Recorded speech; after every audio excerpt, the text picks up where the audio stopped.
Well, the ancient Greeks had two main types of literary genre, if you like, or types of story, particularly when you look at classical Greek art and theatre, the plays, the dramas that they created. In fact, it's the same kind of model that none other than William Shakespeare picks up in his plays. And by the way, I'm guessing that a lot of you probably haven't read a Shakespeare play or an ancient Greek drama. Probably haven't been to see one of those Shakespearean plays unless you've been required to do it perhaps at school. But even if you are not familiar with the plays themselves directly, you've probably got some awareness for how they're described and the plot lines of some of the more famous ones. But also, what we see is this thing called intertextuality that I mentioned much earlier on means that a lot of contemporary stories and particularly films have been influenced based on older works, some more closely than others. So if you think about movies like Get Over It, that's based on Midsummer Night's Dream. You've got other authors. I think Jane Austen's Emma is the influence for Clueless. And then you've got things like 10 Things I Hate About You. That is a retelling of Taming of the Shrew. Even The Lion King is heavily influenced by Hamlet, although it departs significantly from the plot line as you move on.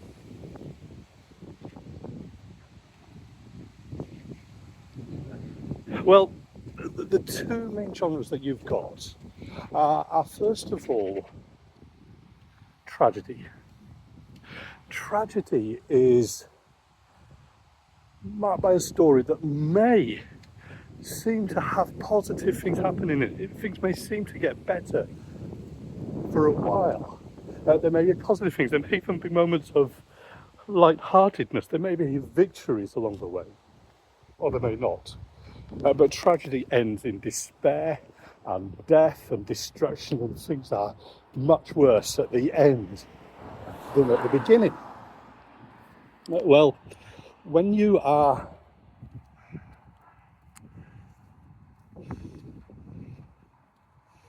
looking at Shakespeare, let's stick with him as the example. When you think about examples there of tragedy, you would think about Hamlet that I've just mentioned. Hamlet ends with this guy called Fortinbras coming in to take over the kingdom and finding everybody dead, the invading enemy.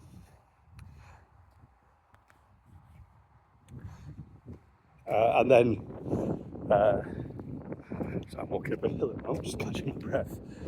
And then obviously the other big famous one, Romeo and Juliet, of course, this beautiful love story on one level, but actually ends in great tragedy as both Romeo and Juliet die, they commit suicide.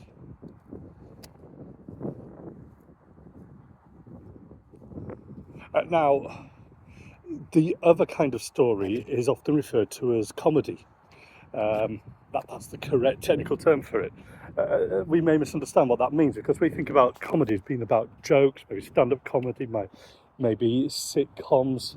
So put things like One Foot in the Grave out of your mind, Jack Whitehall or whoever you're thinking of, Lee Mack and those kinds of things.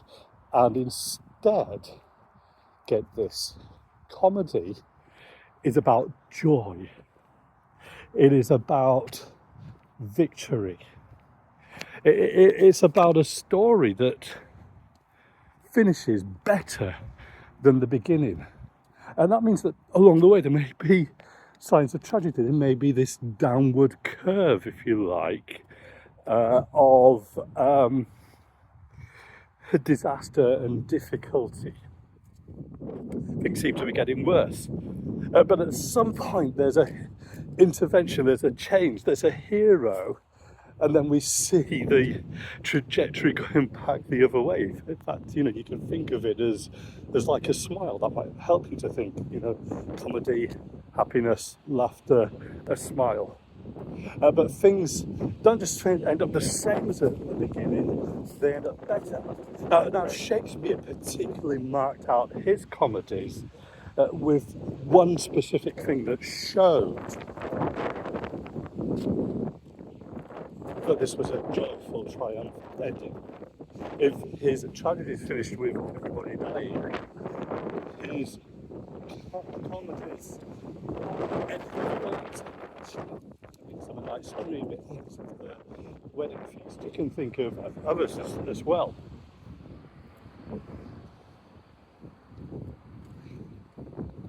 I find those two categories helpful for us to think about our own lives. What is my own life's trajectory? Is it tragedy or comedy? Will the end be better than the beginning? Do I look forward with hope? Or am I heading towards disaster, despair, destruction? It also gets us to think about history. Is the unfolding story of history, of the world's history, of the church's history, of your nation's history, is it tragedy or comedy? Are you an optimist or a pessimist in that regard? But actually, to work out what the world's story is and the church's story is, whether it is comedy or tragedy, we need to look and understand what is the trajectory in the Bible. Is it comedy or is it tragedy?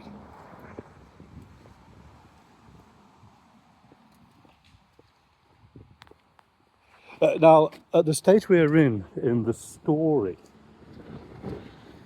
it could look like it's tragedy. God creates this beautiful and wonderful world, but humans rebel against God, and that brings death and destruction, rebellion, destruction, sickness, suffering into the world. And what we keep seeing is that things seem to get worse. Evil fills the world. God comes in judgment. God gives new opportunities, but those opportunities seem to be squandered. And the point we're at in the story, just after Babel, we see people scattered, having tried to again rebel against God and to grasp equality with God, to be like him, to be on his level. It looks like humanity is doomed.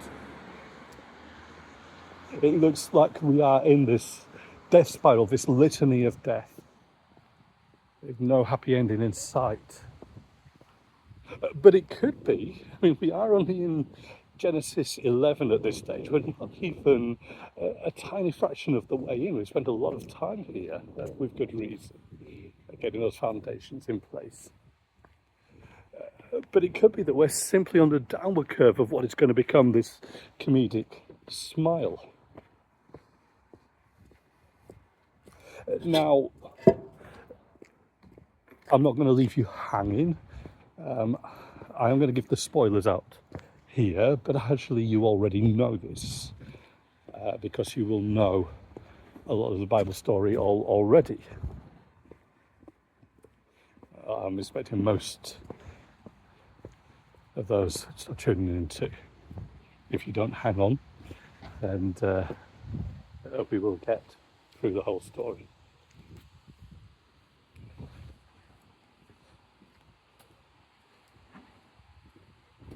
I want to argue that when you look at the whole Bible narrative, it is comedy. Now, there are individual stories within the Bible, and some of them end in tragedy. Cain's life, Abel's life seem to look in certainly in the finite scope of this world in tragedy. Ham and Canaans as well. There are others that will meet tragic ends. The story of King Saul is this king who starts off faithfully and has great successes, but hardens his heart against God, and his end is dying on the battlefield, actually effectively seeking suicide, resisting dying. He dies in shame and defeat, but with his family, with his sons. More of that story to come. There are other stories that are very definitely comedy. So Job, in that story, you have this man who Satan wants to test, and he is prosperous. He's this righteous man, and Satan says he's only righteous because he's blessed. So God allows him to take away everything: his wealth, his family, his possessions, even his health. But Job keeps trusting God. And at the end of the story, we're told that God gives back even more, abundantly more, than what Job had at the beginning. It's comedy. At the end is better than the beginning. You've got this story of a lady called Naomi who has to go into exile to Moab to find food for family because there's famine. And her husband and her sons die whilst they're away in Moab. She returns to Bethlehem with her daughter-in-law Ruth, and she says, "Don't call me Naomi." The name means pleasant, beautiful, fragrant. "Don't call me Naomi anymore. Call me bitter." But there, God provides a way so that Ruth meets this man called Boaz, and he takes her under his wing and loves her and provides for her. And at the end of the story, we have their wedding, and then Ruth and Boaz have a son and a grandson and a great-grandson. Not sure they're around to see all of this happening. But what that means is that Ruth, and so into that Naomi, are in the family tree of David, because the son is Obed, the grandson is Jesse, the great-grandson is King David. And through David's line, Ruth becomes an ancestor of Jesus. A story that has tragedy within it, difficulty within it, death and despair within it, but with this great, joyful, better ending, and a wedding feast. But those little stories are forming part of this bigger story.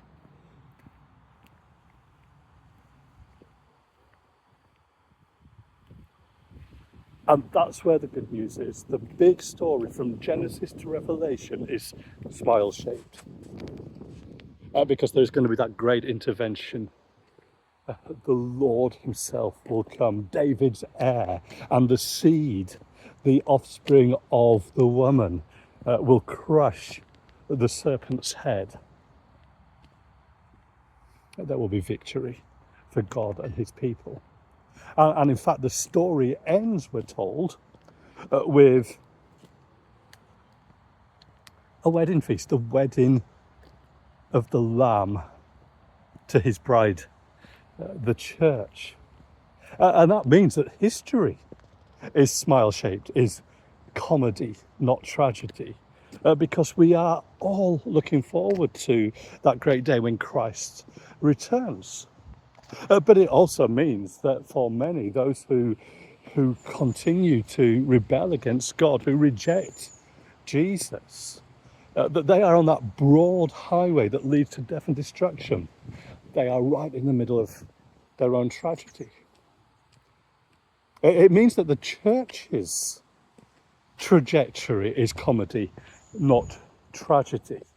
That we are the bride of Christ, that our end together is at that wonderful wedding feast. But it also means that there will be little stories within. And so in that same book that talks about the wedding feast of the Lamb, the book of Revelation, that gives us that triumphant ending, there's a selection of letters from Jesus via John to churches. And individual churches are told that their lampstand will be removed. And so history and contemporary life are littered with the tragedies of churches that have lost the gospel, lost their first love for Jesus, given an appearance of being alive, but in fact have been dead. And so there are so many tragedies around us. There's no guarantee that an individual specific church will be faithful to the end. But there is the guarantee that the gates of hell will not prevail against the church, against Christ's church, built on him as our rock, our foundation, the cornerstone, that stone that was a stumbling block, that stone that was rejected.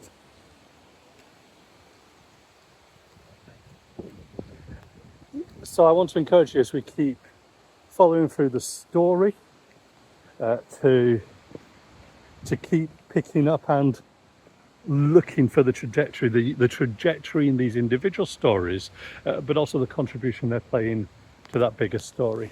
Thanks for listening and watching again.